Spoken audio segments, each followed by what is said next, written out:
was 3 years old nang ikaw ay na-meet. Napahanga ako sa taglay mong bait. Ikaw ang guest ko sa tuwing birthday, pati sa room ko. Ikaw ang display, di ka na nawala sa alaala. Ikaw lang talaga at walang kagaya. Ikaw ang gusto ng mga friends ko, at di ko alam pati parents ko. Ano ba ang meron ka na wala sa iba, at napapangiti pag nakita ka na sa mga poster at maging sa TV. Inaabangan ng iyong movie. Bata pa ako noon nang maramdaman ko to. Ayoko ng iba, ikaw ang gusto ko. At sa aaminin ko, maniwala ka, mas gusto kita kaysa kay Darna.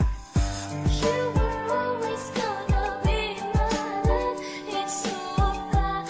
Naregato madakulay ni mo. I remember to love. You taught me how. You were always gonna be the one. Himawa mada kana shirabu someone. Hadara shiyo na utaero mada.